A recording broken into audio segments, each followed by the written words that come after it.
Hello guys, in this video I'm going to show you how to find frequently asked questions on the Bend application. But first of all, I just want to mention, please don't forget to subscribe to our channel, because at 100,000 subscribers we are going to show you our YouTube revenue statistics and growth strategy, how to make money online. So let's jump into it. First of all, open the application on your device. So that's the home screen, and you can find different buttons. New, just click to the profile icon at the upper left corner of the home screen.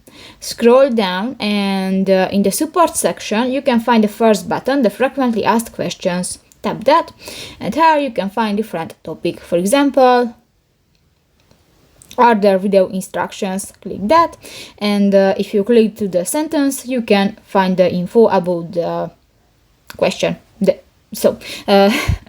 That's pretty much it for this video, guys. See you in the next one. Bye bye.